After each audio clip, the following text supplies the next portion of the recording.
కాబట్టి దానికి తగ్గట్టుగా దాదాపుగా 1000 మందితో మీరు ప్లాన్ రావాలని చెప్పి ప్లాన్ లో ఉన్నారు. వాళ్ళందరికీ కూడా హృదయపూర్వకంగా స్వాగతం పలుకుతున్నాం సార్.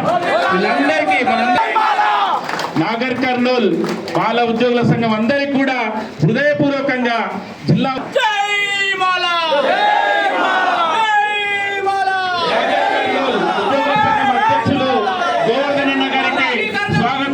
సుస్వాగతం.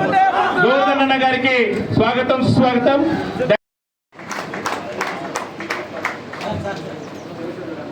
అదేవిధంగా సమతా సైనిక్ దళ్ ఇది కేవలం దళితుల కోసం ఏర్పాటు చేసిన ఆర్గనైజేషన్. దేశమంతా దళితులు ఏ విధంగా యూనిట్గా ఉండాలి, మనం ఏం చేయాలి ఏం చేయొద్దు అని చెప్పి నారాయణ గారిని కూడా మామిడి నారాయణ గారు ఏదైనా మాలల గురించి సమావేశం నిర్వహించాలంటే ఉద్యోగుల సంఘం స్వీకరణ చెల్లదని చెప్పి ఇదే సుప్రీంకోర్టు తీర్పిచ్చింది. దాని తర్వాత ఇప్పుడు ఇన్ని సంవత్సరాల తర్వాత కూడా అదే అంశం మీద ఇదే సుప్రీంకోర్టు మళ్ళీ వర్గీకరణ చేసుకోవచ్చు అని చెప్పి రాష్ట్రాలకు అధికారం ఇచ్చి సూచన చేయడం జరిగింది. కాబట్టి ఈ వర్గీకరణ చేస్తే మాలలకు ఏ విధంగా లాభం జరుగుతుంది, ఏ విధంగా నష్టం జరుగుతుంది, ఒక్క మాలలకే కాకుండా మిగతా ఉపకులాలకు ఏంది అని చెప్పి దీని మీద ఆత్మీయ సమావేశానికి ఇచ్చేసినటువంటి ఉమ్మడి జిల్లా ఉద్యోగస్తులు అదేవిధంగా మాల బంధువులందరికీ కూడా ఉమ్మడి మహబూబ్నగర్ జిల్లా పక్షాన స్వాగతం సుస్వాగతం. ముఖ్యంగా ఎన్నో పరున్నటువంటికి మన అతిథులు ఇక్కడికి రావడం జరిగింది. ఇక్కడికి వచ్చినటువంటి అతిథుల ప్రసంగాలు మాత్రం ఉంటే దయచేసి ఈ విషయాన్ని గమనించగలుగుతున్నాం. ముఖ్యంగా మన మహానుభావుడు రాజ్యాంగాన్ని ఉంది కాబట్టి అందరూ కూడా ఈ కార్యక్రమాన్ని వీక్షించవచ్చుకుంటున్నాం. జోహార్ డాక్టర్ అంబేద్కర్, కొనసాగిస్తాం అంబేద్కర్ ఆశయాలను, కొనసాగిస్తాం అంబేద్కర్ ఆశయాలను. ముఖ్యంగా ఈ కార్యక్రమాన్ని ఎందుకు నిర్వహించుకున్నారనే విషయం లోపల ఆగస్టు 1కు సుప్రీంకోర్టు సూచన చేయడం జరిగింది. ఆ సందర్భంగా మన జిల్లాలో ఉన్నటువంటి ఉద్యోగులు అందరూ కూడా మహబూబ్నగర్ జిల్లాలో ఈ వర్గీకరణకు సంబంధించి ఏదైనా ఒక కార్యక్రమాన్ని నిర్వహించాలని చెప్పి తలపెట్టి నాగర్ కర్నూల్లో గత ఆదివారం కాకుండా అంతకుముందు ఆదివారము ఉద్యోగులకు సంబంధించినటువంటి సమావేశం నిర్వహించడం జరిగింది. ఆ సమావేశం లోపల భవిష్యత్తులో ఒక కార్యాచరణ ప్రకటించాలని చెప్పి అందరూ కూడా నిర్ణయం తీసుకోవడం జరిగింది. ఆ నిర్ణయం ప్రకారము ఈరోజు మహబూబ్నగర్ జిల్లాలో ఒక సమావేశం ఏర్పాటు చేసుకోవాలని చెప్పి నాగర్ కర్నూలు జిల్లా సమావేశం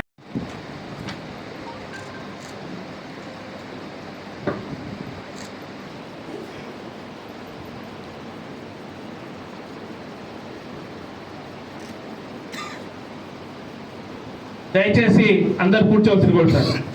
ఇప్పుడు ఈ యొక్క సమావేశాన్ని ఈ కార్యక్రమానికి వచ్చేసినటువంటి మాల బాంధవులందరికీ పేరు పేరున ఉద్యమ జైభీములు తెలుపుతున్నాను. అదేవిధంగా వేదికను అలంకరించినటువంటి పెద్దలు వివేక్ సార్కి, నాగరాజ్ సార్కి, అదేవిధంగా రవీందర్ సార్కి, అందరికీ, గోపినాథ్ సార్కి, అందరికీ పేరు పేరున ఉద్యమ జైభీములు. మిత్రులారా, అనుకోకుండా నాగర్ కర్నూల్లో గత ఆదివారం సమావేశం ఏర్పాటు చేయడం జరిగింది. అనుకోకుండా అంటే సుప్రీంకోర్టు జడ్జిమెంట్ తర్వాత రాష్ట్రంలో పరిస్థితులు ఏ విధంగా ఉన్నాయంటే ఎక్కడికక్కడ కొద్ది మంది మాత్రమే ఆర్గనైజ్ అయ్యి నిరసన తెలియజేయడం తప్ప మాలల నుండి గవర్నమెంట్ను భయపెట్టే లేదా గవర్నమెంట్కు ఆలోచనలో పడేసే ఒక రిప్రజెంటేషన్ అంటూ గత 30 సంవత్సరాల నుండి ఈ రోజు వరకు మాలలు ఇవ్వలేకపోతున్నారు. దీంట్లో మీరు ప్రాథమికంగా ఒకసారి ఆలోచించండి. నేను మహబూబ్ నగర్ని చాయిస్ చేయడానికి ఒక ప్రాథమిక కారణం చెప్తాను. నేను 2003 నుండి 2005 వరకు ఉస్మానియా యూనివర్సిటీలో పీజీ చేస్తున్నాను. అప్పుడు పీవీరావు గారు ఉద్యమంలో కీలకంగా ఉన్నప్పుడు ఉస్మానియా యూనివర్సిటీలో ఉన్న పెద్ద పెద్ద నాయకుల దగ్గర వచ్చేవాళ్ళు నేను ప్రత్యక్షంగా దగ్గర నుండి చూశాను. పీవీరావు గారు డిస్కషన్ చేస్తున్నప్పుడు ఒక మాట అనేవారు. అప్పుడు ఉమ్మడి ఆంధ్రప్రదేశ్ కదా ఇది. ఆంధ్రప్రదేశ్లో అత్యంత చైతన్యవంతమైనటువంటి మన కులాల సమూహం ఎక్కడ ఉన్నదంటే మహబూబ్ నగర్ జిల్లా మాత్రమే అని అన్నారు. దాని కారణాలు, దాని హిస్టరీ అనేది మనం తర్వాత చూద్దాము.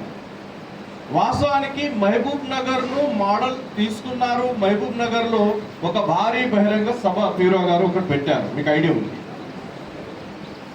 నాకు తెలిసి మీ మహబూబ్ నగర్ చరిత్రలో ఒక కులాల రిప్రజెంటేషన్ కావచ్చు, మీటింగ్ కావచ్చు, అంత పెద్ద స్థాయిలో పీవీరావు గారి కంటే ముందు జరగలేదు, తర్వాత జరగలేదు. అదే ఫైనల్ అనుకుంటా. పీవీరావు గారు పనిచేస్తున్న క్రమంలో మహబూబ్ నగర్ జిల్లాలో మాలల్లో ఉన్నటువంటి చైతన్యం, ఆ చైతన్యంను ఇంకా బయటకు తీసుకురావడానికి చాలా జాగ్రత్తగా ఇక్కడ ఒక కార్యక్రమాన్ని నిర్వహించడం. దాని తర్వాత పీవీరావు గారి తర్వాత ఇప్పుడు మనం గ్యాప్ని ఫిలప్ చేయాల్సి ఉంది.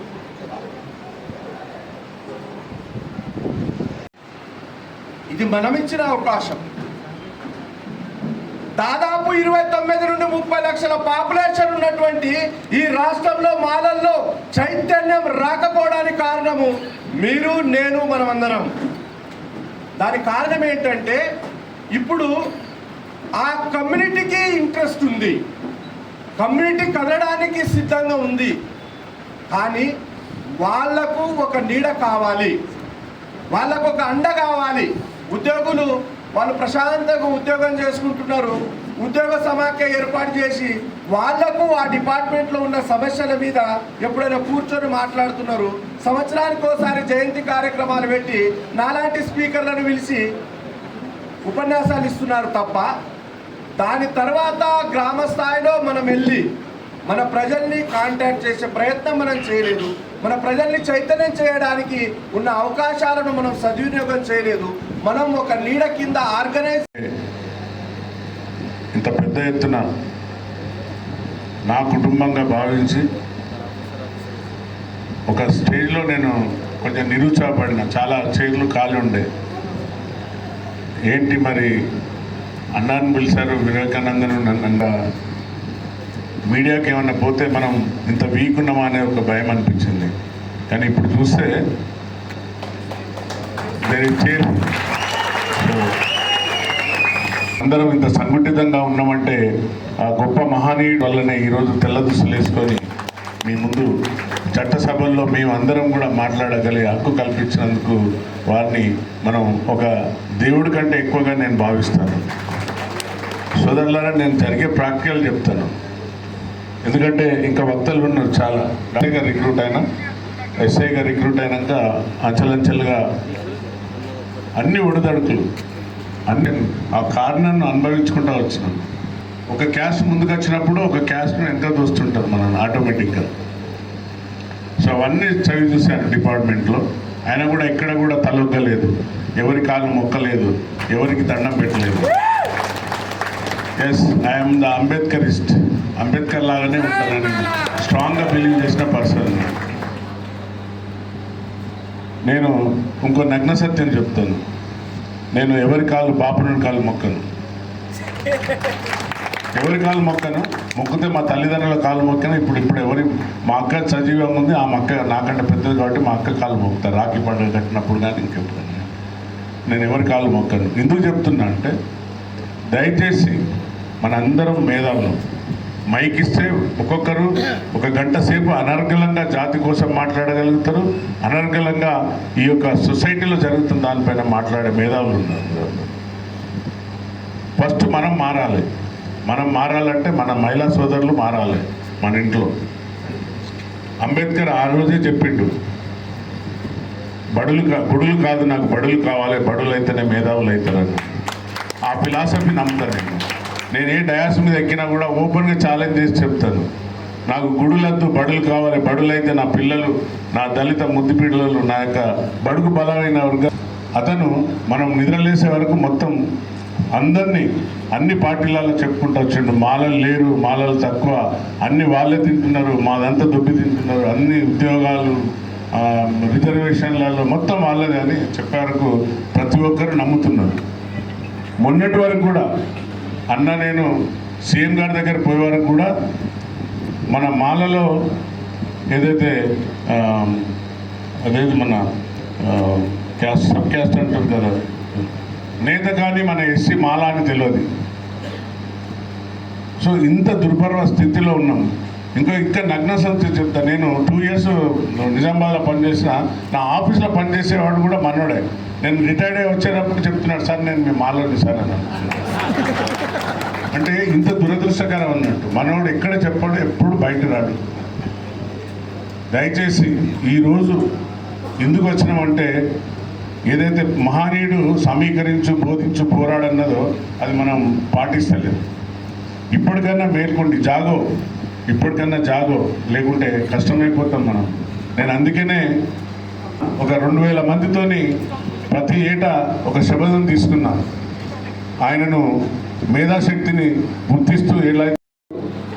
అలాగే ఈ కార్యక్రమంకి వచ్చిన మన పెద్దలు వర్ధన్నపేట్ మాలా ముద్దుబిడ్డ నాగరాజ్ గారు, నాగర్ కర్నూల్ మాల మహానాడు.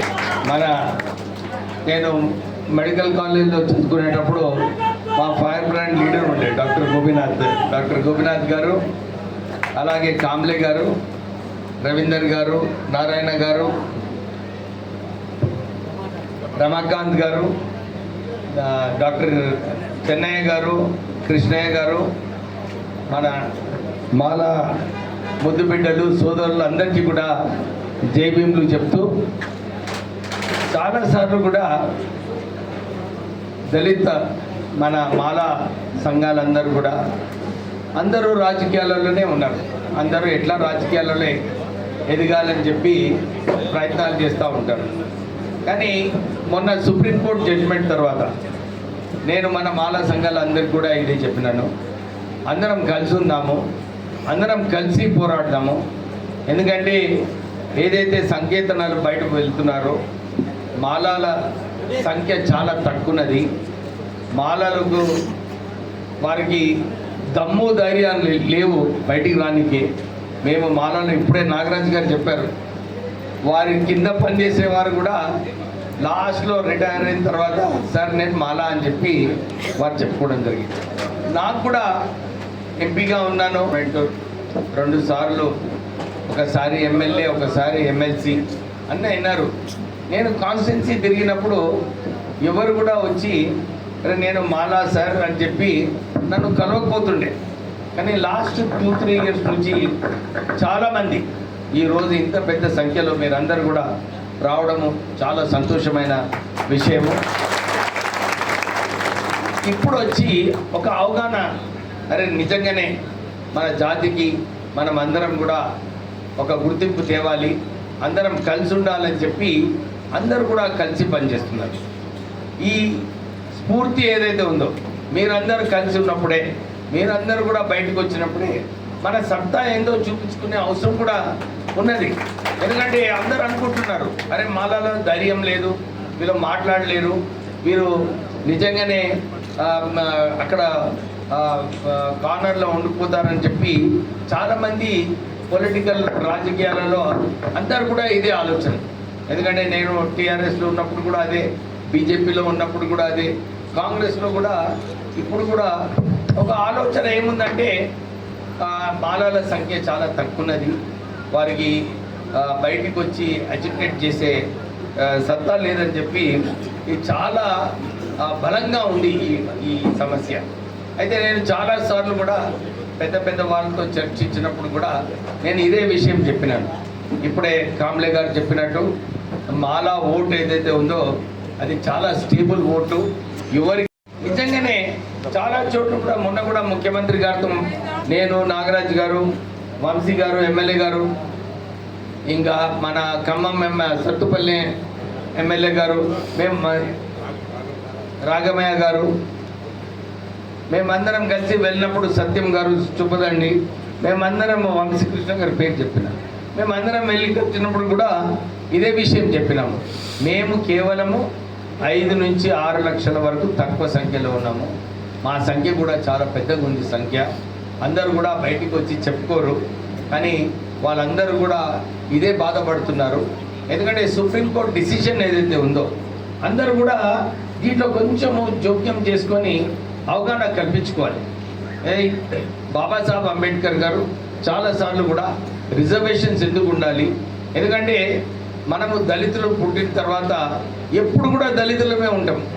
ఎవరు కూడా సోషల్ స్టేటస్ అన్న ఎకనామిక్ స్టేటస్ పెరిగినప్పుడు కూడా వారు దళితుడే ఉంటాడు. ఎందుకంటే మా నాన్నగారు ఇన్ని సంవత్సరాలు యూనియన్ మినిస్టర్గా పనిచేస్తున్నారు. వారు అన్ని కులాల వారికి ఎప్పుడు కూడా సర్వీస్ చేస్తున్నారు. ప్రత్యేకంగా ఎస్సీ కులాలకు చాలా సర్వీస్ చేస్తున్నారు. కానీ ఏ పబ్లిక్ మీటింగ్ వెళ్ళినప్పుడు వారికి దళిత నాయకుడు అని చెప్పి అందరూ కూడా ఇదే చెప్పేవారు. అంటే కాస్ట్ సమస్య వచ్చినప్పుడేమో దళితుడు అంటారు, తర్వాత ఏమంటారు, లేదు ఎందుకు ఉండాలి రిజర్వేషన్స్ అంటారు. కాన్స్టిట్యూషన్లో ఏదైతే పెట్టారో రిజర్వేషన్స్ డిస్క్రిమినేషన్ వలన 3000 సంవత్సరాల డిస్క్రిమినేషన్ మన దళితులకు జరగడం జరిగింది. సుప్రీంకోర్టు అంత క్యాజువల్గా నిజంగా చెప్పాలంటే దాంట్లో ప్లీ కూడా లేదు, క్రిమి లేయర్ ప్లీ కూడా లేదు, కానీ దాంట్లో నిర్ణయం తీసుకోవడం జరిగింది. 2 జనరేషన్స్ ఉంటే సరిపోతుంది, దాని తర్వాత రిజర్వేషన్స్ అవసరం లేదని చెప్పి వారు ఒక తీర్మానం ఇవ్వడం జరిగింది. మనం అందరం కూడా గమనించాలి, ఈ 2 సంవత్సరాలు 2 జనరేషన్స్ అంటే 2 జనరేషన్స్లో చాలామందికి మీరందరూ కూడా గవర్నమెంట్ సర్వీస్లో ఉద్యోగాలు ఉన్నారు. చాలా తక్కువ మంది, ఇప్పుడు నాగరాజు గారి లెక్క వారికి ఒక అవకాశం వచ్చింది కమిషనర్ లాగా. ఎంతమందికి మంచి పోస్టింగ్స్, మంచి ఒక అవకాశము, మంచిగా పనిచేయడానికి ఎంతమందికి ఉంది ఇక్కడ అవకాశం? నిజంగా ఉన్నదా లేదా? లేదు. ఎందుకంటే లూప్ లైన్ పోస్టింగ్స్ ఇస్తారు మన వాళ్ళకి, వారికి నిజంగానే కూడా మన వాళ్ళు ఎక్కడ ఉండరు, ఎందుకంటే వాళ్ళకి మంచి పోస్టింగ్సే ఉండవు. కానీ ఇవన్నీ కూడా విషయాలు ఎవరు కూడా గుర్తించుకోరు. వాళ్ళు ఇంతే, అరే రిజర్వేషన్స్ ఉన్నాయి. ఈ హోమోజినస్ గ్రూప్ ఏదైతే ఉందో డిస్క్రిమినేషన్ వలన దానికి ఇందిరా సాహ్ని జడ్జిమెంట్కి ఏం వాస్తలేదు. ఎందుకంటే బీసీస్కి ఏదైతే రిజర్వేషన్ వచ్చిందో ఆ 9 జడ్జిల తీర్మానం ఏదైతే ఇచ్చారో అది కేవలం ఎకనామిక్ కండిషన్స్ వలన జడ్జిమెంట్ అనమాట. నేను కూడా ముఖ్యమంత్రి గారితో మేమందరం వెళ్ళి కలిసినప్పుడు ఇదే చెప్పినాము, సార్ మీరు ఏదైతే చెప్పినారో మీరు మళ్ళీ ఒకసారి ఆలోచించాలి.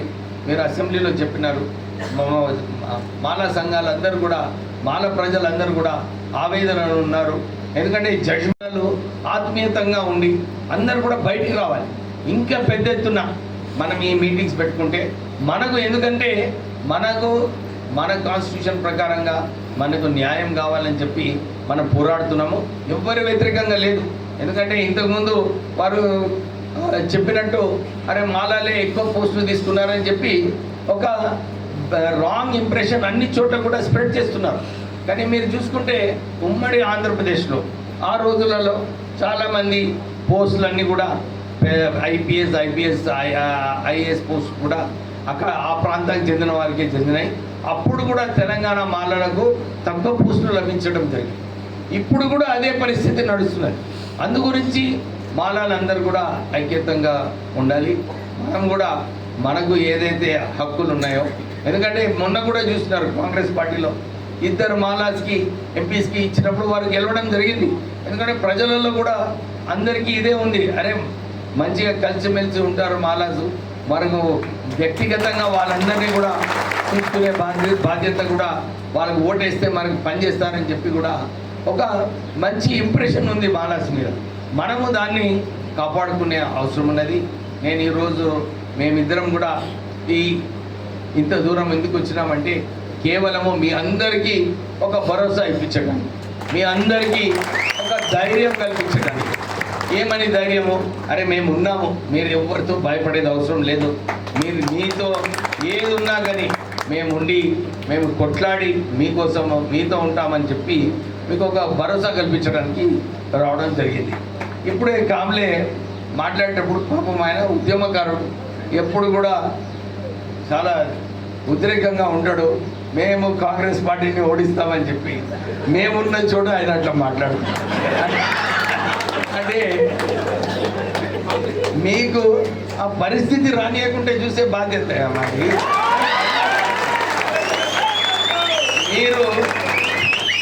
మీరందరూ కూడా ఐక్యతలో ఉంటే మీరు ఎందుకంటే రెస్పాన్సిబిలిటీ మీ మీద ఉన్నది. మీరందరూ కూడా మనం ఎప్పుడైనా పెద్ద మీటింగ్ పెట్టుకున్నప్పుడు వారు అన్నట్టు మహబూబ్ నగర్లో 2 లక్షల మంది కన్నా తక్కువ మీటింగ్ పెట్టుకోవద్దు. మనం 2 లక్షల మీటింగ్ పెడదాం. నేను కామ్లే అనౌన్స్ చేసినప్పుడు నేను అనుకున్నా మీరందరూ కూడా గట్టి చప్పట్లు కొట్టి ఈ ఛాలెంజ్ తీసుకుంటారు అనుకున్నా, కానీ తీసుకోలేదు. కానీ తక్కువ మంది చప్పట్లు కొట్టారు. ఇప్పుడు నిజంగానే సక్సెస్ఫుల్ చేస్తారా? అందరూ కూడా గట్టిగా చెప్పాలి, అందరూ కూడా ఇదే చెప్పాలి. చలో మనం మహబూబ్ నగర్లో ఒక మంచి మీటింగ్ పెడదాం, 2 లక్షల మందితో మీటింగ్ పెడదాము. ఎందుకంటే ప్రజలకు కూడా తెలిసి రావాలి, అరే వాళ్ళందరూ కూడా పెద్ద సంఖ్యలో ఉన్నారు, వాళ్ళకు కూడా అన్యాయం జరిగింది, న్యాయం చేసే అవసరం ఉన్నది. రాష్ట్ర ప్రభుత్వంకి, కేంద్ర ప్రభుత్వానికి, ప్రజలు కూడా వారికి న్యాయం చేయాలని చెప్పి ఇది వాళ్ళకు కూడా ఒక అవగాహన కల్పించేది ఉంది. అది మన లోపాల వలన ఈ మెసేజ్ పోలేదు. మనమందరం కూడా కలిసి ఉన్నప్పుడు మీరందరూ కూడా ఇదే చెప్తున్నాను. నేను చాలాసార్లు మన సహకారక అందరికీ కూడా నేను ఇదే మెసేజ్ ఇవ్వడం జరిగింది. మీరందరూ కలిసి ఉంటే మేము వెనుక ఉంటాం, మీరు కలిసి లేకుంటే మేము కూడా వెనుక ఉండడం చాలా కష్టము. ఎందుకంటే 10 మంది కలిసి ఉన్నప్పుడు ఒక పెద్ద స్ట్రెంగ్త్ అవుతుంది. 10 మంది వేరేగా ఉన్నప్పుడు పాలిటిక్స్లో రాజకీయాల్లో ఉన్న నాయకులందరికీ కూడా మీరందరూ బలంగా ఉన్నప్పుడు మాకు కూడా ఆ బలం ఉంటుంది. మీరందరూ కూడా కలిసి పనిచేయాలి. మనం ఒక ఎజెండా పెట్టుకుందాం. మహబూబ్ నగర్లో 2 లక్షల మంది మీటింగు అతి త్వరలోనే, ఒక నెల లోపల పెట్టుకోవచ్చా? మనం అందరం మీటింగ్ అందరూ కూడా పెట్టాలి. ఎందుకంటే మనం ఎవరు వ్యతిరేకంగా ఏం మాట్లాడటం లేదు, ఎవరు వ్యతిరేకంగా ఏం చేయడం లేదు. యాక్చువల్లీ వీళ్ళు ABCD అన్నారు. నేను ముఖ్యమంత్రి గారికి అదే చెప్పినాను. ABCD అప్పుడు ఆంధ్ర రాష్ట్రంలో ఉన్నప్పుడు ABCD అని చెప్పి వారు తప్పుడు లెక్కలు ఇవ్వడం జరిగింది. ఇప్పుడు కొత్త సెన్సస్ చేసే అవసరం ఉన్నది. ఈ సెన్సస్ ఎందుకంటే రాహుల్ గాంధీ గారే అన్నారు నేషనల్ వైడ్ సెన్సస్ చేయాలని చెప్పి వారు ఆల్రెడీ చెప్పడం జరిగింది. మేము కూడా ముఖ్యమంత్రి గారికి ఇదే కోరినాము. మీరు నేషనలీ ఏదైతే రాహుల్ గాంధీ గారు చెప్పారో ఆ సెన్సస్ చేయండి. ఆ సెన్సస్ చేసే వరకు ఆ ఫిగర్స్, ఆ సెన్సస్ చేసినప్పుడు మన నిజంగా ఎంత బలం ఉన్నదో మనకు వారికి కూడా తెలిసి వస్తుంది. తెలిసి వచ్చిన తర్వాత ఏది నిర్ణయాలు తీసుకోవాలో దాని ప్రకారంగా, ఎందుకంటే వారు క్లియర్గా చెప్పినారు జనాభా ప్రకారంగా. ఇంకో విషయం నాకు ఒక్కటి అర్థం కాలేదు ఈ సుప్రీంకోర్టు జడ్జిమెంట్లో. జనాభా పాపులేషన్ వైజ్ పదవులు రావాలి, పాపులేషన్ వైజ్ పోస్ట్ రావాలని చెప్పి ఏదైతే జడ్జిమెంట్లో ఇచ్చినారో, అయితే అన్నిటికన్నా ఎక్కువ సంఖ్య ఎవరిది ఉన్నది? మన దళితుల సంఖ్య ఉన్నది. మనకు ఎక్కువ పోస్టులు రావాలి అసలు, అవునా కదా? వాళ్ళు ఒక్కడు మర్చిపోతున్నారు. ఎందుకంటే ఒక దీంట్లో డేంజరస్ రిమార్క్ ఏముందంటే, ఈ ఏదైతే మొన్న సుప్రీంకోర్టు నిర్ణయం తీసుకుందో ఈ ప్లీయే లేదు, దాంట్లో ఈ క్రీమీ లేయర్ ప్లీయే లేదు. కానీ ఇంతమంది 6 కలిసి ఒక డిసిషన్ ఇవ్వడం జరిగింది. ఇప్పుడే ఈ డిసిషన్ ఇట్లా ఇస్తే కాబోయే రోజులలో ఎలాంటి నిర్ణయాలు వస్తాయో మనమందరం కూడా ఆలోచించుకోవాలి. అందు గురించి కలిసి కొట్లాడదాం. మనమందరం కూడా మీ అందరికీ మళ్ళొకసారి నాగరాజు గారు, నేను, మేమందరం కూడా స్టేజ్ పైన ఉన్న వాళ్ళమందరం కూడా మీకు భరోసా ఇప్పిస్తున్నాము. ఎందుకంటే నేను వారికి ఇంతకుముందు కూడా చెప్పినాను, మా నాన్నగారు 1980s మంత్రిగా ఉన్నప్పుడు అప్పుడు మన వాళ్ళకి ఎవరికి కూడా మంచి కలెక్టర్ పోస్టింగ్ ఉండేది కాదు, SP పోస్టింగ్ ఉండేది కాదు. కానీ ఆ రోజుల్లో మా నాన్నగారు కొట్లాడి 4 కలెక్టర్స్ని 4 SPస్ని పోస్టింగ్ ఇవ్వడం జరిగింది. అదే ఒక ట్రెండ్ క్రియేట్ వారు చేసినారు. దాని ప్రకారంగానే ఇన్ని పోస్టింగ్స్ కూడా మన వాళ్ళకి మంచి పోస్టింగ్స్ కూడా రావడం జరిగింది. అందు గురించి మీకు భరోసా ఏమి ఇస్తున్నానంటే మీ గురించి మన ఉద్యోగాలు ఎవరున్నా కానీ మీతో మేము ఉన్నామని చెప్పి మీకు మరొకసారి భరోసా కల్పిస్తూ మీరందరూ కూడా యునైటెడ్ ఉండాలని చెప్పి కోరుతూ జై భీమ్ అని చెప్పి నేను ముగిస్తున్నాను. జై భీమ్. అంటే గట్టిగా దమ్ము లేదు మనలో, ఇప్పుడే చెప్పిన దమ్ము ధైర్యం ఉండాలని చెప్పి ఇంత మొత్తం మహబూబ్ నగర్లో జై భీమ్, జై మాలా, జై మాలా. గట్టి రామస్వామన్న గారి ప్రతిపాదనలు ఎమ్మెల్యే గారు థ్యాంక్ యూ సార్, ఎందుకంటే మీ యొక్క మద్దతు తెలియజేసినందుకు. అదే దాని ప్రకారంగా 10% గ్రోత్ రేట్ పెట్టుకున్నా కేవలం 5 నుంచి 6 లక్షల వరకు మాలాల సంఖ్య తక్కువన్నది మాదిగల కన్నా ఎక్కడ కూడా లేదు. మేము ఇదే చెప్తున్నాము, ఎవరికి కూడా అన్యాయం కాకుండా రాష్ట్ర ప్రభుత్వం బాధ్యత, అందరినీ చూసుకునే బాధ్యత వారిపైన ఉంది. మీరు సరిగ్గా సెన్సస్ చేసిన తర్వాత సుప్రీంకోర్టు గైడ్లైన్స్ ప్రకారంగా ఏది నిర్ణయం తీసుకుంటారో అది తీసుకోవచ్చు. కానీ అప్పటి వరకు మాలలు ఏదైతే ఉన్నారో ఇక్కడ సంఖ్య తెలంగాణ వ్యాప్తంగా వాళ్ళ సంఖ్య కరెక్ట్గా అసెస్ చేసి మీరు నిర్ణయాలు తీసుకోవాలని చెప్పి మేము ఎమ్మెల్యేలు అందరూ కూడా కలవడం జరిగింది. ఈరోజు ప్రత్యేకంగా మహబూబ్ నగర్లో అందరు మాల సంఘాలు అందరూ కూడా ఇదే కోరినారు. మేము 2 లక్షలతో మీటింగ్ పెడతాం సార్, మీరు అందరూ కూడా రావాలని చెప్పి వారు కోరడం జరిగింది. మేము వారికి భరోసా ఇప్పించాము, మేమందరం మీతో ఉంటాము, మీతో కలిసి ఉంటామని చెప్పి వారికి చెప్పడం జరిగింది. త్వరలోనే మేము వచ్చి ఈ పబ్లిక్ మీటింగ్ని అటెండ్ చేయాలి. ఏదైతే సుప్రీంకోర్టు గైడ్ లైన్స్ ప్రకారంగా ఉందో పెద్దలు చెప్పినట్టుగా we're not against the judgement, we're pro. ముఖ్యమంత్రి గారికి మా యొక్క సంఘాలన్నీ అందరూ కూడా ఒత్తిడి తీసుకొని వస్తే వారి ద్వారా గౌరవ ముఖ్యమంత్రి గారికి కలిసి రిప్రజెంటేట్ చేయడం జరిగింది. రిప్రజెంట్ చేసిన తర్వాత ఈరోజు ఇక్కడ ఎంప్లాయీస్ అండ్ మహబూబ్ నగర్లో ఎంప్లాయీస్ తర్వాత సంఘాలందరూ కూడా మమ్మల్ని ఆహ్వానించడం జరిగింది. సో వారందరితో కూడా ఈరోజు ఏం జరగబోతుంది, ఏం జరగాలి, కార్యాచరణ ఏంటిది అనేది వారితో చర్చించడం జరిగింది. వారి నుండి ఫీడ్బ్యాక్ తీసుకొని నెక్స్ట్ రాబోయేది మహబూబ్ నగర్లో పెద్ద ఎత్తున ఒకటి మాలల సంక్షేమం కోసం ఆత్మీయ సమ్మేళనం ప్రకారంగా పెద్ద ఎత్తున మీటింగ్ కండక్ట్ చేయబోతున్నారు. కాబట్టి వారు మమ్మల్ని అందరినీ కూడా ఎమ్మెల్యేస్ని ఆహ్వానించి తప్పనిసరిగా యొక్క మాల సంఘాల నుండి అలాగే ఉద్యోగస్తుల నుండి కూడా అందరి నుండి ఆహ్వానం అందుకున్నాము. తప్పనిసరిగా మేము ఆ రోజు వస్తామని మాట్లాడడం జరిగింది. ఓకే సార్, జై భీమ్. ఓకేనా? ఒకసారి ఎమ్మెల్యే కూర్చున్న రూమ్లోకి రానా నీవు తొందరగా.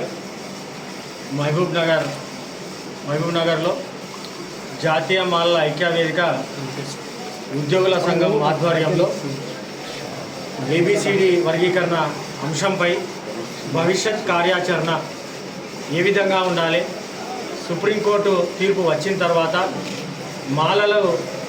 మాదిగలు కానీ ఏ విధంగా విడిపోతున్నారు, విడిపోతే వచ్చే నష్టమేంది అనే అంశాల మీద భవిష్యత్ కార్యాచరణను ప్రకటించడానికి చెన్నూరు ఎమ్మెల్యే గారు అయినటువంటి వివేక్ వెంకటస్వామి గారు, వర్ధన్నపేట ఎమ్మెల్యే గారు కేఆర్ నాగరాజ్ గారు, అదేవిధంగా టీం రాష్ట్ర ప్రధాన కార్యదర్శి రవీందర్ గారు, విద్యావంతుల వేదిక రాష్ట్ర నాయకులు నారాయణ గారు ఈ మహబూబ్ నగర్కు వచ్చి దిశానిర్దేశం చేయడానికి వారి యొక్క సందేశం ఇచ్చిండ్రు.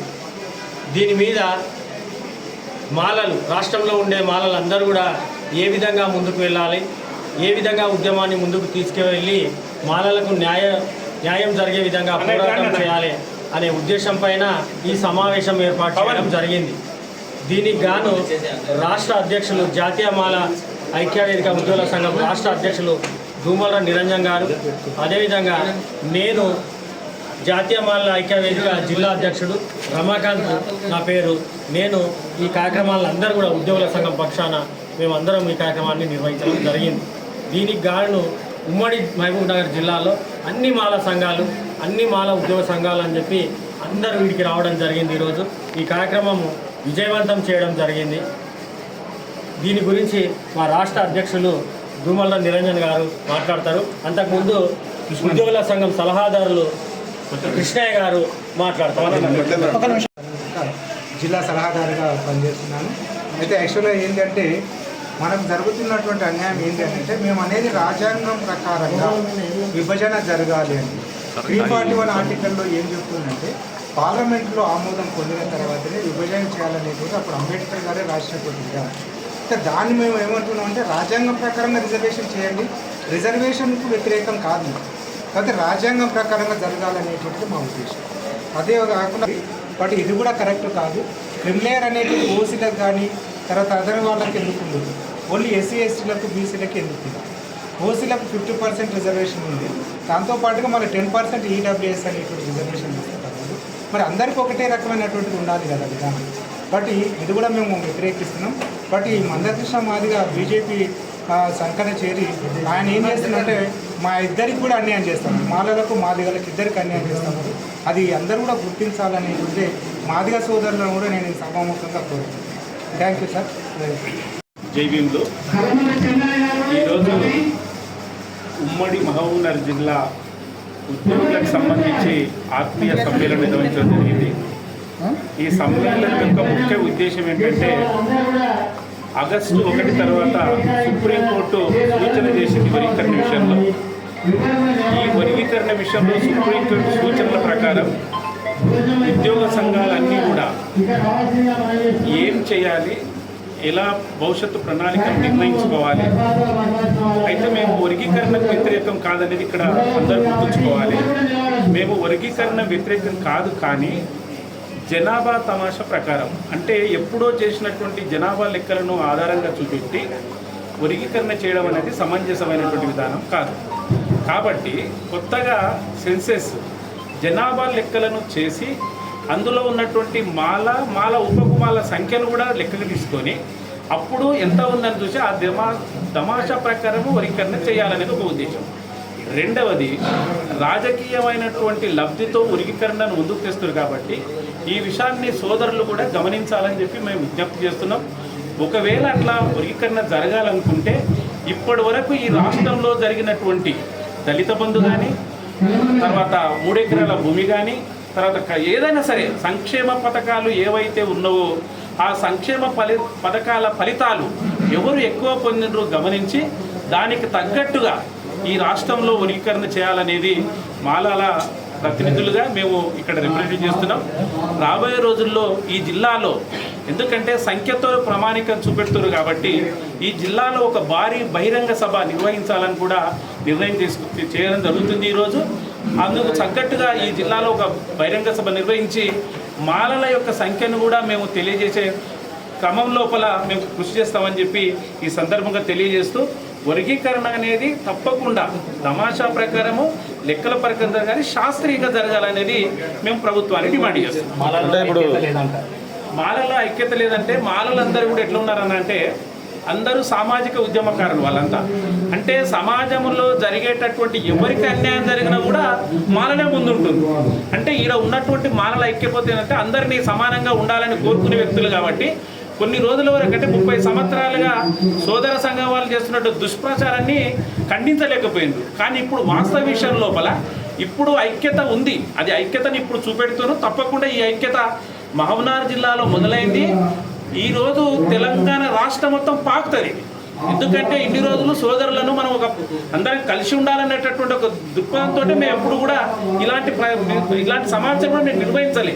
ఎందుకంటే రాజ్యాంగం ప్రకారం నడవని ఏది న్యాయం అయితే చేయననే ఉద్దేశంతో ఉన్నాం మేము. కానీ ఈరోజు అది లేదు. ఎందుకంటే మనువాదుల పంచన చేరినటువంటి నాయకులు మమ్మలను మనువాదులు అంటుంది.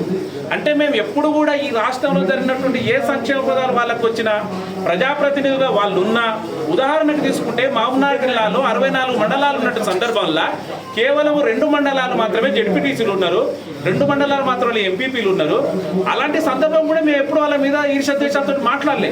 ఎందుకంటే మేము అంతా ఒకటే అనుకున్నాం కాబట్టి మాట్లాడలే. ఈరోజు మరి వాళ్ళకు ఉన్నటువంటి పరిస్థితులు, పదవులు ఎంత పొందిండ్రు. అచ్చంపేట కాన్స్టిట్యున్సీ తీసుకుంటే గతాన్ని మొత్తం స్వతంత్రం వచ్చిన కాడి నుంచి సోదర సంఘం వాళ్ళే ఎమ్మెల్యేగా ఉన్నారు. మొన్న మాత్రమే వంశకృష్ణ రావడం జరిగింది. అంటే మరి ఇన్ని సంవత్సరాలు ఎవరు రాజ్యాధికారం చేసిండ్రు? అలంపూర్ ఎవరు చేసిండ్రు? అంటే మెజార్టీగా వాళ్ళే రాజకీయాల్లో కూడా ఉన్నారు. కానీ మేము ఏ రోజు వాళ్ళ మీద ఈర్ష్యతో ఉండలేదు. ఇప్పుడు ఎందుకంటే చెప్పేటటువంటి విధానం తప్పు కాబట్టి ఈ గ్లోబల్ ప్రచారాన్ని తిప్పికొట్టాలనే ఉద్దేశంతో ఈ సమావేశం పెట్టడం జరిగింది. భవిష్యత్తు ఇంకా తీవ్రంగా చేస్తాం ఉద్యమాన్ని. ఈ జిల్లాలో కూడా భారీ బహిరంగతతో ఆ బహిరంగ సభతోటి మేము సమాధానం చెప్తాం. Thank you. సుప్రీంకోర్టు ఏ సెన్సెక్స్ లేకుండానే తీర్పిచ్చింది అనుకుంటా.